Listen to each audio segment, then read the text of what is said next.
West Texas Droning, episode number 12. The truth is out there.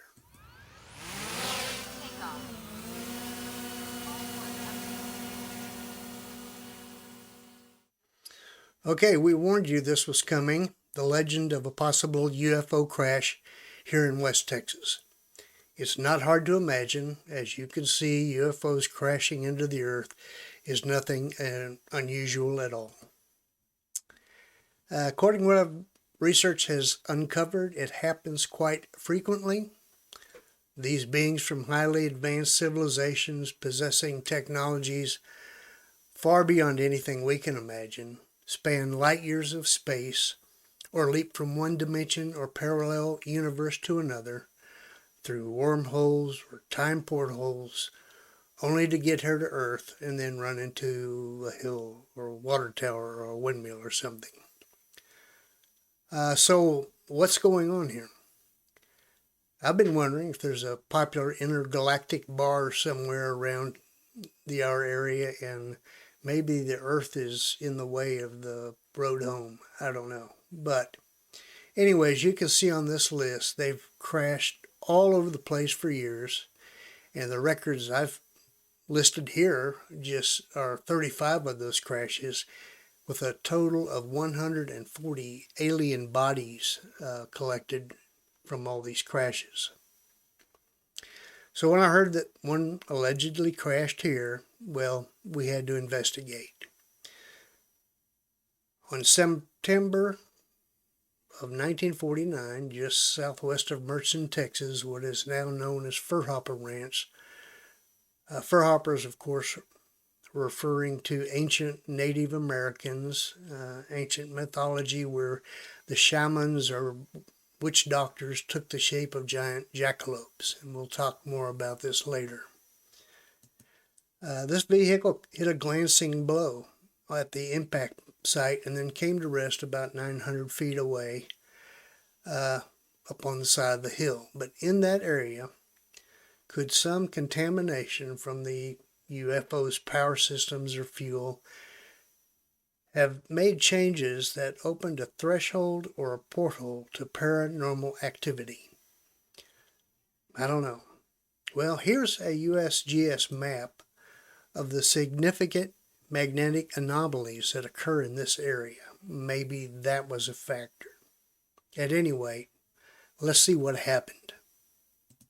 Okay, folks, well, this is where it allegedly happened. UFO crash southeast of Mertzon, Texas. Supposedly a vehicle of not earthly origins, supposedly. UFO, call it a UAP, call it a flying saucer, whatever you want to call it. At any rate, it came from the northwest, careening down this kind of draw, hit on the ground right there where you see that big clearing, because where it hit, not much grows back there now.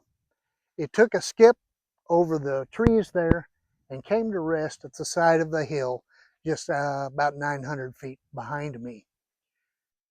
Normal things happen.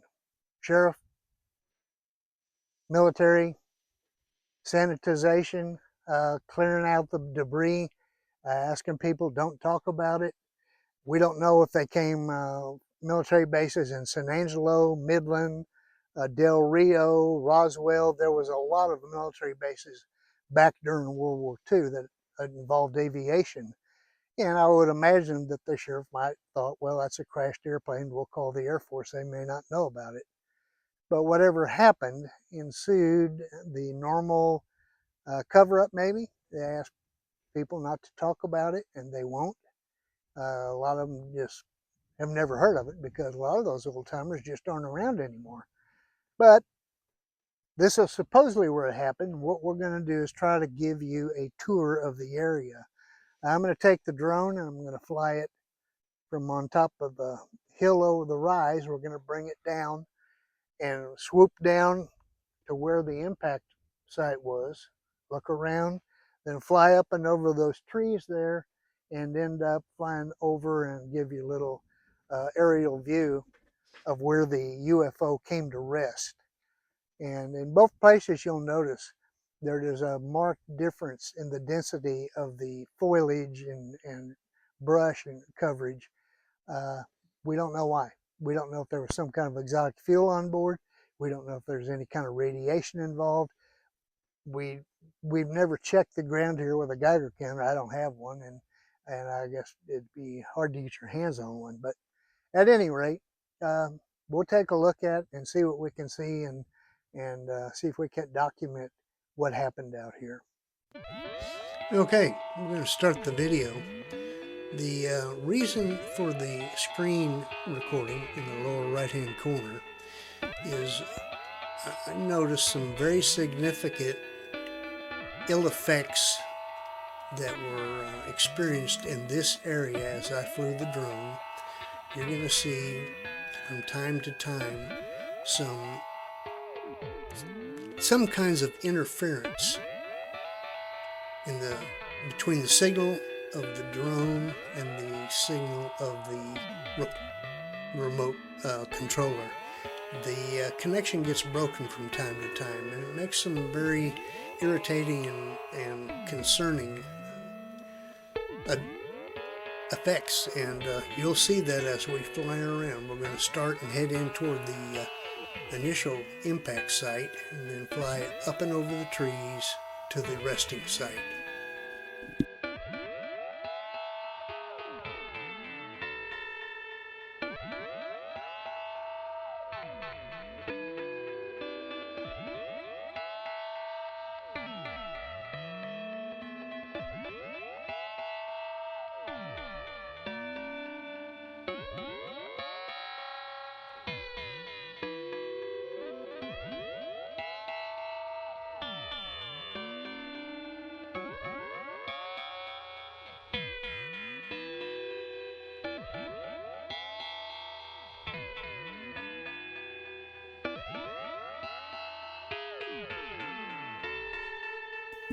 We'll take a little circle around and survey of the resting site, and like the impact site, you'll see there's a less dense foliage in that area than in the surrounding areas.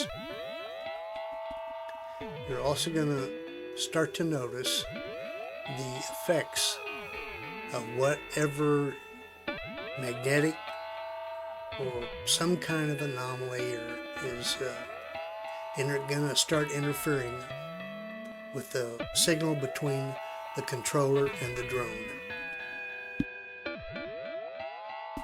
See that there? The little loss of signal went from 4 bars to 2 bars and turned amber, which means, hey, you got a problem. Then it went back. There it is again.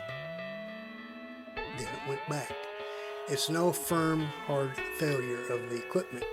Something is interfering with the signal between the two pieces of equipment, the drone and the controller.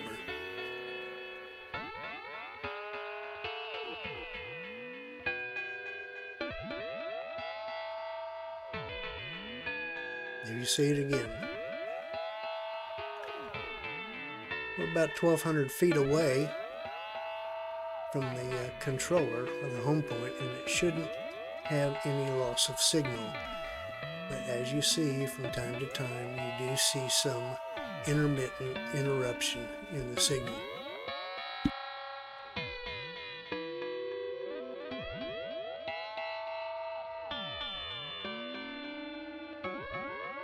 The resting site where all of the debris was collected, the place was sanitized, and people were urged not to discuss this with anybody.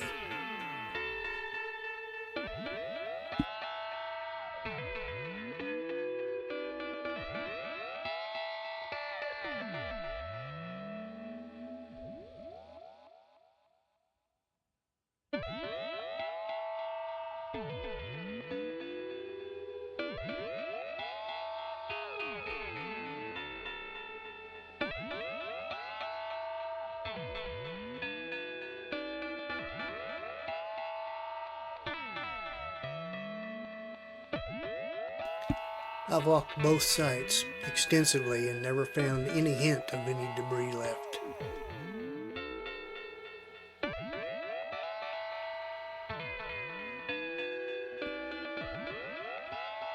There's the anomaly again, causing the interruption in signal.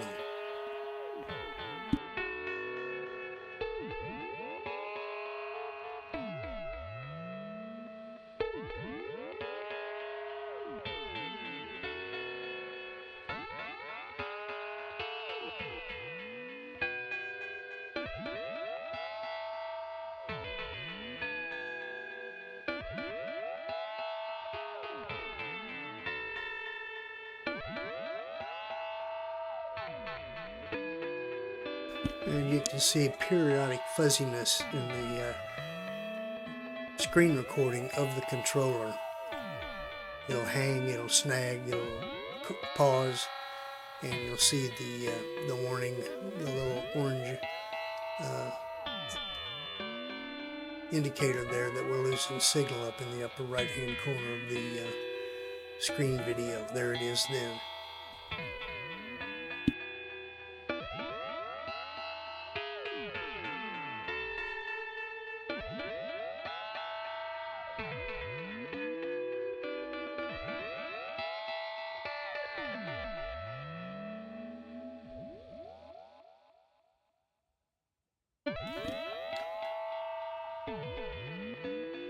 More signal interruptions. And there's a downward looking view of the impact site. I do notice that the cattle don't mind running through that area in game trails.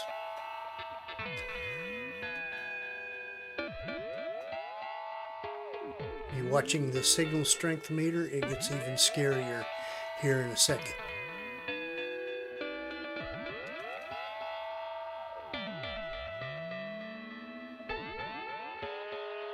Now, I want you to know, after this occurred, I took the drone, switched the batteries, took it to a different part of the ranch later, and flew it without any errors at all. So, I don't know.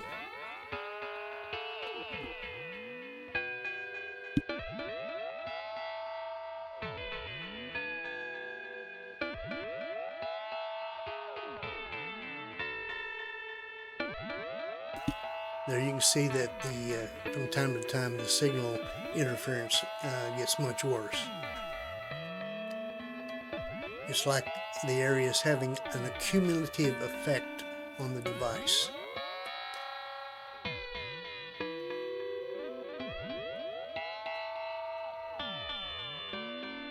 This is not what you want to see, so of course I was bringing it back and going to put it on the ground to maintain control of it.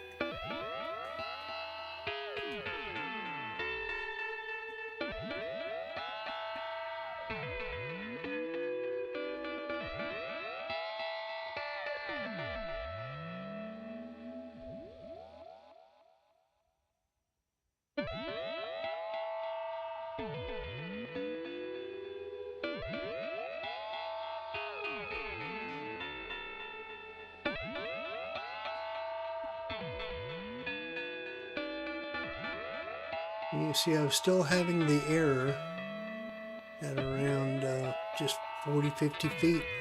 Distance didn't seem to be a factor.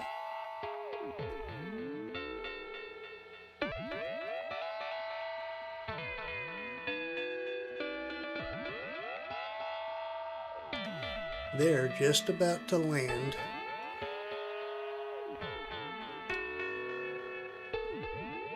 It had another issue, and this was just above the ground. It decided it had lost control of connection, as you see there.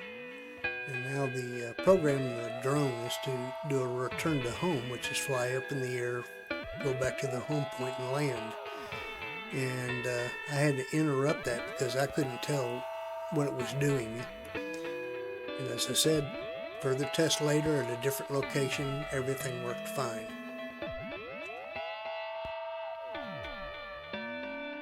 So, what's going on here? Was this UFO crash in this area due to the paranormal and geomagnetic anomalies that we experienced here? Could that have adversely affected their control also.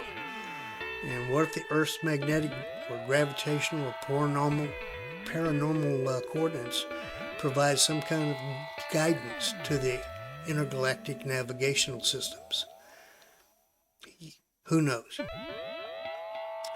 Now we're going to talk a little bit more on the fur hoppers. If you've never heard of them, you've heard of skinwalkers. This is a fur hopper. These things are generally seen at night, mostly during violent weather, stormy weather, thunderstorms. Sometimes you may see them in bad weather, scary nights, while you're driving on a lonely road at night, and one will come up and chase your vehicle. An even scarier phenomenon is, well, what if they start chasing you? You don't want that to happen. Do I believe this? I don't know. But after all of the anomalies I experienced during this flight in this area, I kind of wonder. Many of the crash reports listed alien bodies, as you remember seeing, and only one body was reported at this crash site here. Anyway, I just have one question for all these aliens that come here and crash on the Earth. Why do you fly around intergalactic space or through time or wormholes or time warps? Why do you travel naked? Is it like a Terminator thing? Anyway, from now on, I'd like to ask the aliens coming here, if they crash here at Fur Walker or Fur Hopper Ranch, would you please wear some clothes next time? We'd really appreciate it. Well, that's episode 12 of West Texas Droning. The truth is out there, and we'll come back with further tests. We will take a good look at the drone, test it further to see if we experience other anomalies, and do further investigations on the crash site. We thank you for stopping by. It's been a real pleasure. Hope to see you soon. God bless.